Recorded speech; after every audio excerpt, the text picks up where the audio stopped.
नंदे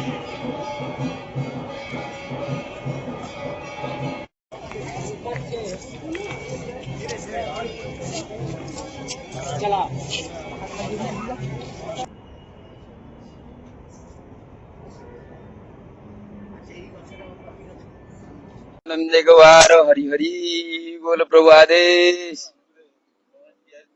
ଆଉ କିଛି ଦିନ ପରେ ମେଳା ପଡିବ ମାଘ ଏଠି ଶିବଙ୍କର ପଞ୍ଚଜଟା ଉତ୍ପନ୍ନ ହେଇଛି।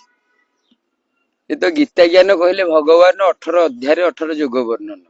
18 ଯୋଗ ବର୍ଣ୍ଣନ ଭିତରେ 700 ଶ୍ଲୋକ, ଗୀତା ମହାତ୍ମ୍ୟରେ 52। ଇଏ ଗୀତା ହଉଛି 752 ଶ୍ଲୋକ, ଖଣ୍ଡଗିରିରେ 752 ଗୁମ୍ଫା, ଶ୍ରୀକ୍ଷେତ୍ରରେ 752 ମଠ, ବୈଷ୍ଣବ ଦେବୀଙ୍କ ପାଦଚରଣରେ 752 ପାବଛ। ତେଣୁ ଏ ତ ନିମିତ୍ତ ମାତ୍ର। ଇଏ ଆଦି ଅନନ୍ତ କାଳରୁ ଏଠି ଯୋଉ ଏ ମହିମା ହଉଛି ବର୍ଣ୍ଣିତ, ଯୋଉଟା କି ଜୟା ବିଜୟ ଏଠି ତପସ୍ୟା କରୁଥିଲେ। ଜୟା ବିଜୟ ଗୁମ୍ଫା ଅଛି, ଆପଣ ମାନେ ଜାଣିଥିବେ। ଯେ କି ଏଇ ଯୋଉ ଗୌତମ ବୁଦ୍ଧ ଯୋଉ କି ଆମର ଅର୍କିତ ମହାପୁରୁଷ ଅଚ୍ୟୁତ ମହାପୁରୁଷ ଏଠି ତପସ୍ୟା କରିଥିଲେ, ସିଏ ନୁହେଁ, ଜୟା ବିଜୟ ତପସ୍ୟା କରିଥିଲେ। ଚତୁଶ୍ୱରଙ୍କ ଅଭିଶାପ ପାଇଲା ପରେ ଯେତେବେଳେ ସେ ବିଷ୍ଣୁଙ୍କର ଦ୍ୱାରପାଳ ଥିଲେ, ସେ ଅଭିଶାପରୁ ମୁକ୍ତି ପାଇବା ପାଇଁ ଏଠି ଦୁର୍ଗା ଆଉ କାଳୀଙ୍କୁ ସ୍ଥାପନ କରିକି ଏଠି ତପସ୍ୟା ସେମାନେ କରିଥିଲେ। ଦୁଇ ଭ୍ରାତା ଏଠି ତପସ୍ୟା କଲା ପରେ ସେ ରାବଣ ଆଉ କୁମ୍ଭକର୍ଣ୍ଣରେ ଜନ୍ମ ଗ୍ରହଣ କଲେ। ସମୁଦ୍ର ହଉଛି ଖଣ୍ଡଗିରି ପାଦ ଦେଶରେ ଥିଲା, ଯୋଉଟା କି ଅଷ୍ଟାଦଶ ପୁରାଣ ଆମର ଏଥିରେ ବର୍ଣ୍ଣିତ ଅଛି। ମାଙ୍କ ବାରଭୁଜୀଙ୍କ ପାଦରୁ ନଖ କୋଣରୁ ଜନ୍ମ ନେଇଛି କି ପ୍ରାଚୀ ନଦୀ। ସବୁଠୁ ବୟୋଜ୍ୟେଷ୍ଠ ନଦୀ ଗଙ୍ଗା ଯମୁନା ସରସ୍ୱତୀଙ୍କ ଠାରୁ ବୟୋଜ୍ୟେଷ୍ଠ ନଦୀ ହେଲା ପ୍ରାଚୀ ନଦୀ।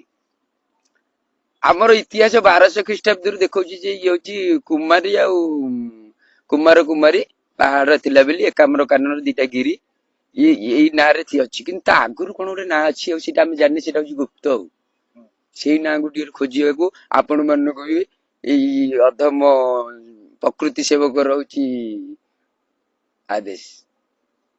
ଖଣ୍ଡଗିରି ପାହାଡ ଉପରେ ରାଧାକୁଣ୍ଡ, ଶ୍ୟାମକୁଣ୍ଡ, ଆକାଶ ଗଙ୍ଗା, ଗୁପ୍ତ ଗଙ୍ଗା, ସେପଟେ ଗୋଟେ ରାଣୀ କୁଣ୍ଡ ଅଛି।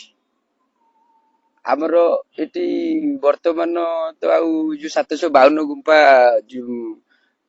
ନାହିଁ, କିନ୍ତୁ ବାରଭୁଜୀଙ୍କ ଠାରୁ ଆମର ଏକାଦଶୀ ଗୁମ୍ଫା ପର୍ଯ୍ୟନ୍ତ 14ଟି ଗୁମ୍ଫା ବର୍ତ୍ତମାନ ସମସ୍ତେ ଦର୍ଶନ କରିପାରୁଛନ୍ତି।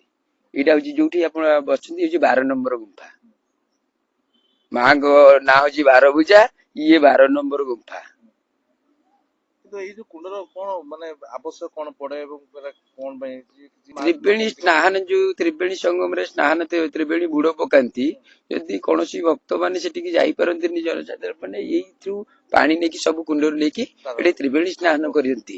ଏଠି ରାଧା ପାଦ ଦର୍ଶନ ବି କରନ୍ତି। ଏଇଟା ଥିଲା ଆଗରୁ, ଏ ପରମ୍ପରା ଆମର ଯେତେବେଳେ ଏଇ ଯୋଉ କଂକ୍ରିଟ ଜଙ୍ଗଲ ହେଇଗଲା, କଂକ୍ରିଟ ଜଙ୍ଗଲରେ ଯେତେ ବାପା ବୋଉରୁ ଡାଡି ମମି ପହଞ୍ଚିଲେ, ସବୁ ଆମେ ଭୁଲିଗଲେଣି। ବହୁତ ଲୋକ ଜାଣିନାହାନ୍ତି, କିନ୍ତୁ ଯୋଉଠି ଭୁବନେଶ୍ୱର ଭିତରେ ମାଟି ଭିତରେ କେମିତି ପାଣି ଅଛି, ସେଇଟା ହଉଛି ତ ଯୋଉ ଭଗବାନଙ୍କର ଖେଳ। ସେ କହୁଛି ଯେ ମୁଁ ଔଷଧରେ ମୁଁ ରୋଗରେ, ନିଜେ କହୁଛନ୍ତି ଭଗବାନ, ସିଏ ଔଷଧରେ, ସିଏ ନିଜେ ରୋଗରେ। ସିଏ ତଳେ ଅଛନ୍ତି, ସିଏ ଉପରେ ଅଛନ୍ତି, ଆମେ ତାର ବର୍ଣ୍ଣନା କରିପାରିବାନି। କପିଳେଶ୍ୱରରେ ଯୋଉ ଆମର ମହାଦେବ ଅଛନ୍ତି, ଆମେ ଦୀପ ଏବେ ବି ନେଲେ ଦୀପ ବି ସେ ନିଶ୍ୱାସରେ ଟାଣୁଛନ୍ତି। ସେଇଟା ଆମେ କହିପାରିବା ଯେ ପଥର ଗୋଟେ ସାଇନ୍ସ ଯାଇକି ସେଇଟା ପରୀକ୍ଷା କରୁ। ହେଲେ ଆମର ସଂସ୍କୃତି ଟିକେ ପରୀକ୍ଷାର ସଂସ୍କୃତି।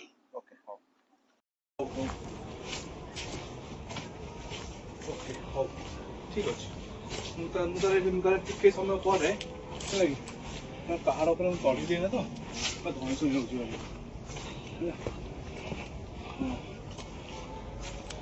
ଭାଇ। এটা হলো গুপ্ত গঙ্গা। ହଁ ହଁ, ତା ଭିତରେ ଜଳ ଅଛି। ଏଇଟା ଗୁପ୍ତ ଗଙ୍ଗା, ଏଇଟା ଗୁପ୍ତ ଗଙ୍ଗା।